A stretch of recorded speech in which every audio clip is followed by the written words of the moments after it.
చేసిందేమీ లేక చెప్పుకోవడానికి దిక్కు లేక గాలి కబుర్లతో ఎల్లకాలం మభ్యపెట్టలేక కక్కలేక మింగలేక పక్కనోడి క్రెడిట్ కొట్టేయడం మొదలుపెట్టారు చంద్రబాబు. అందులో భాగంగానే జగన్ విజన్తో సాకారమైన మూలాపేట పోర్టు పైన బాబు గారు కన్నుపడింది. పనులేమీ చేయకుండా 20 నెలలుగా కాలక్షేపం చేసి ఇప్పుడు ఆ పోర్టు ఘనత తనదేనని పచ్చమోకలతో సొంత మీడియాలో డబ్బా కొట్టిస్తున్నారు. 4 టర్ములు ముఖ్యమంత్రిగా చేసినప్పటికీ విజనరీ అని చెప్పుకునే చంద్రబాబుకు ఒక్క పోర్టైనా కట్టాలనే ఆలోచన ఎందుకు రాలేదు? ఈ ఒక్క ప్రశ్నకు నారావారు చెబుతారా సమాధానం, లేక ఆయన పచ్చముక్కలు చెబుతాయా? అదీ కాకుంటే జాకీలు పెట్టి లేపేటటువంటి పచ్చ మీడియా చెబుతుందా? చేసిందేమీ లేక చెప్పుకోవడానికి దిక్కులేక జగన్ ఏం చేశారని ప్రశ్నిస్తున్నారు చంద్రబాబు నాయుడు గారు. అయ్యా చంద్రబాబు నాయుడు గారు, రాసుకోండి, రాసి పెట్టుకోండి. 15,000 సచివాలయాలు, 10,778 ఆర్బీకేలు, 10,000 విలేజ్ క్లినిక్లు, 4 పోర్టులు, 10 హార్బర్లు, 6 ఫిషింగ్ ల్యాండింగ్ సెంటర్లు, 3 పారిశ్రామిక కారిడార్లు, 32 లక్షల ఇళ్ల పట్టాలు, 21 లక్షల ఇళ్ల నిర్మాణాలు, 15,000 కోట్లతో స్కూళ్లలో నాడు నేడు ఇంగ్లీష్ మీడియం, 25 లక్షల వరకు ఆరోగ్యశ్రీ పరిమితి పెంపు, ఉద్దానంలో kidney research and super speciality hospital, అదే ఉద్దానంలో 742 కోట్లతో రక్షిత మంచినీరు, 130 భారీ ప్రాజెక్టులు, 2,14,000 ప్రభుత్వ ఉద్యోగాలు, 4.5 లక్షల కాంట్రాక్ట్ అండ్ అవుట్సోర్సింగ్ ఉద్యోగాలు, 16 లక్షల ప్రైవేటు ఉద్యోగాల సృష్టి, 32 లక్షల ఇళ్ల పట్టాలు, 15,000 జగనన్న కాలనీలు, 17 మెడికల్ కాలేజీలు, సంక్షేమ పథకాలు, వీటన్నింటికి అదనం. That is Jagan, this is vision. Yellow మీడియాలో డప్పు కొట్టించుకోవడం, గాలి మాటలతో ప్రచారం చేసుకోవడం, పక్కనోడి క్రెడిట్ను కొట్టేయడం, హామీలిచ్చి ప్రజల్ని మోసం చేయటం.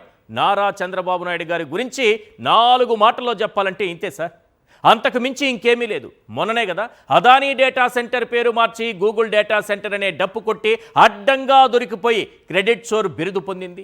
అయినా బాబు గారు ఏమైనా మారారా? నిన్ననే ఆర్సెలార్ మిట్టల్ స్టీల్ ప్లాంట్ అంటూ ఓదరగొట్టి ఒక్క జూమ్ కాల్తో ఏపీకి స్టీల్ ప్లాంట్ వచ్చేసిందని డప్పు కొట్టి అడ్డంగా దొరికిపోయి క్రెడిట్ చోర్ బిరుదు పొందింది. అయినా బాబు గారు ఏమైనా మారారా? అబే, లేనే లేదు. ఇప్పుడు వైఎస్ జగన్ తీసుకొచ్చిన మూలాపేట పోర్టు పైన పడ్డారు. దీనికి మూలం తానేనంటూ డప్పు కొట్టుకోవడం మొదలుపెట్టారు. అందుకే వైఎస్ఆర్సీపీ మన మూలాపేట పోర్టుకు పోదాం పదండి అంటూ బాబు గారి క్రెడిట్ చోరీని ఎండగట్టింది. అసలు మూలాపేట పోర్టుకు చంద్రబాబుకు ఏమైనా సంబంధం ఉందా? బాబు చెబుతున్న అబద్ధాలేంటి? జగన్ కృషితో సాకారమైనటువంటి మూలాపేట పోర్టు స్థితిగతులేంటి? ఒక్కసారి మనం స్క్రీన్ పైన చూద్దాం. ఎస్, కొన్ని పాయింట్లు మీకు ఈ మూలాపేట పోర్టుకు సంబంధించి కొన్ని పాయింట్లు, ఒక 10 పాయింట్స్ చెప్తాను, వినండి. మూలాపేట గ్రీన్ఫీల్డ్ పోర్టు శంకుస్థాపన జరిగింది ఏప్రిల్ 19, 2023. అధికారంలో ఎవరున్నారు సార్? జగన్మోహన్ రెడ్డి గారు. ముఖ్యమంత్రి ఎవరు సార్? జగన్మోహన్ రెడ్డి గారు. చంద్రబాబు నాయుడు గారికి ఏమైనా సంబంధం ఉందా? లేదు. మూలాపేట పోర్టు బడ్జెట్ 4,361.91 కోట్లు. నెక్స్ట్, పునరావాసం కోసం అప్పట్లోనే 149 కోట్లు కేటాయించారు సార్. నెక్స్ట్, రోడ్డు పనుల కోసం 327.75 ఎకరాలు సేకరించారు సార్. నెక్స్ట్, రైలు మార్గం కోసం సేకరించిన భూమి 100 ఎకరాలు పైన. భూసేకరణ అయిపోయింది, పునరావాసం కల్పించడం అయిపోయింది, బడ్జెట్ దానికి ఎంత అవుతుందో కేటాయించడం జరిగిపోయింది, శంకుస్థాపన జరిగిపోయింది, పనులు కూడా 70% వరకు జరిగిపోయాయి.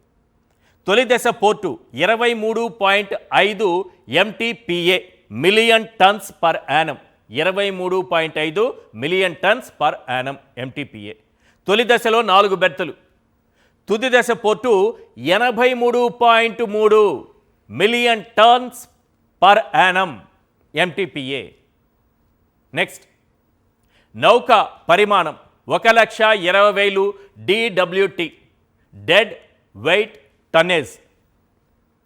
ఇప్పటి వరకు పూర్తయిన పనులు 70%. ఇప్పుడు చెప్పండి సార్, దీనికి చంద్రబాబు నాయుడు గారికి ఏమైనా సంబంధం ఉందా? కృషి జగన్మోహన్ రెడ్డి గారిది, దాన్ని ఈజీగా తీసుకుని బ్యాగ్లో వేసుకుని వెళ్ళిపోవడం చంద్రబాబు నాయుడు గారి పని అన్నట్టుగా తయారైంది. ఇవన్నీ చూస్తే జనానికి కూడా అర్థమైపోయి ఆఖరికి ఈరోజు టిట్కో ఇళ్ళు 2 లక్షలు టిట్కో ఇళ్ళు ఇస్తున్నారట ఈరోజు చంద్రబాబు నాయుడు గారు. 1 అంగుళం, 1 ఎకరా, లేదంటే 1 చదరపు గజం ఈ భూమి కేటాయించకుండానే అంటే సేకరించకుండానే ₹1 ఖర్చు పెట్టకుండానే ఇటుక పెట్టకుండానే ఇల్లు కట్టిచ్చేసినటువంటి ఘనత మన చంద్రబాబు నాయుడు గారికే దక్కుతుంది. ఏ విధంగా క్రెడిట్ చోరీ అంటే అది దేశంలోనే ఆయన నంబర్ 1 ర్యాంక్లో నిలిచారు. ఒకసారి today's big question on big screen చూద్దాం sir. Yes, local to global credit చోరీలో నంబర్ 1 ర్యాంకర్ చంద్రబాబేనా? లోకల్ టు గ్లోబల్ క్రెడిట్ చోరీలో నంబర్ 1 ర్యాంకర్ చంద్రబాబేనా? ఇదే ఇవాల్టి బిగ్ క్వశ్చన్, రైట్.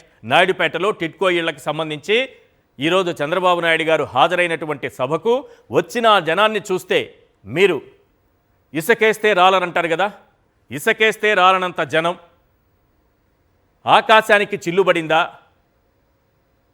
నేల నుంచి అలా పుట్టుకొచ్చారా? ఈ జనం ఎక్కడి నుంచి వచ్చారు ఇంత తండోపతండాలుగా అని భావించాలి. సారీ, అదృష్టవశాత్తు అక్కడ ఎవరు కనబడలేదు. ఒకసారి చూపించండి సార్. అలాంటి సిచ్యువేషన్ ఏదీ లేదు. ముఖ్యమంత్రి గారు వచ్చినటువంటి కార్యక్రమానికి ఇది పరిస్థితి. ఏదో ఊర్లో కార్పొరేటరు ఆ వీధికో ఆ గల్లీకో పెట్టుకున్న సభలాగుంది. ఇది ముఖ్యమంత్రి గారి సభ. లేరు అసలు. ఆయన మాట్లాడుతున్నారు, ఎక్కడ వాళ్ళు అక్కడ పారిపోతున్నారు. ఎంతకాలం వింటారు అబద్ధాలు?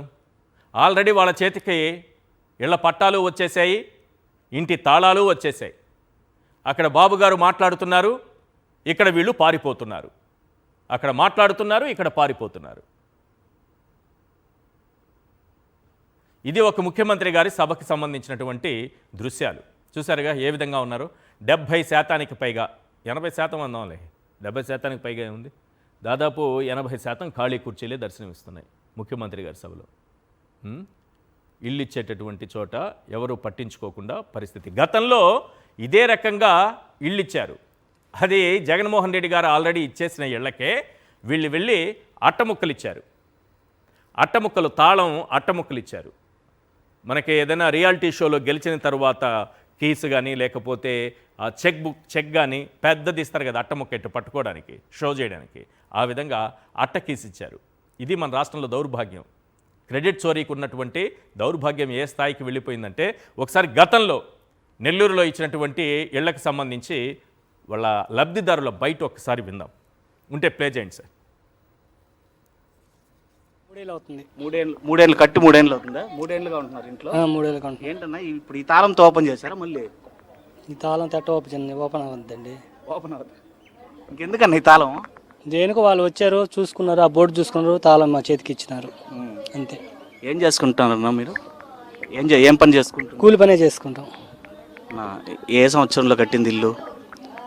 2020లో స్టార్ట్ చేసి 2023 కంప్లీట్ అయిపోయింది. సో జగనన్న హయాంలో మీకు రావాల్సిన లబ్ధి అన్ని సక్రమంగా అందాయా? అన్నీ అందాయి. ఆయన ప్రభుత్వంలో ప్రతిదీ అందింది. కమ్మి, సిమెంటు మొత్తం కాక కొంచెం అమౌంట్ కూడా మాకు రావడం జరిగింది. ఆ డబ్బులతోనే మేము ఇల్లు కంప్లీట్ చేసుకున్నాము. సో ఇప్పుడు ఈ తాళంతో ఏం చేయాలనుకుంటున్నారన్న? ఈ తాళం వచ్చిన వాళ్ళకి అందరూ చూపించడమే. ఏం చెప్పారన్న? ఈ తాళం చేతికి ఇస్తే ఏం చెప్పారు? ఈ తాళం ఇస్తా, ఈ ఇల్లు మేము కట్టిస్తున్నట్టు, మీ ఇల్లు మేము గృహప్రవేశం చేసి మీకు తాళాలు చేతికి ఇస్తున్నాము అని చెప్పి ఇచ్చినారు. అప్పుడు మీకు నవ్వు రాలేదన్నా? నవ్వే వచ్చింది. ఈ తాళాలు చూసి నవ్వు వచ్చింది. ఎందుకంటే 3 సంవత్సరాలు అయిపోయింది ఇంటికి, ఇప్పుడేంది తాళాలు ఇచ్చేది? ఆల్రెడీ మా గృహప్రవేశం కూడా అయిపోయింది. మాది 2022లోనే అయిపోయింది. ఇప్పుడు ఏంది గృహప్రవేశం అని మాకు నవ్వు వచ్చింది. కానీ మేము ఏం మాట్లాడలేం కాబట్టి మాట్లాడలేదు. ఎన్నేళ్ళైంది ఇంట్లోకి వచ్చి? 3 ఏళ్ళు. అట్టకి ఇచ్చారు. అట్ట ఇవ్వచ్చని, అట్ట ఎలాంటి ఆలోచన వచ్చిందో అట్లాంటి ఆలోచన రావడం అనేది అట్టతో ఇవ్వచ్చని నిజంగా చంద్రబాబు నాయుడు గారికి, ఆ కూటమి ప్రభుత్వానికే ఇది సాధ్యమవుతుంది.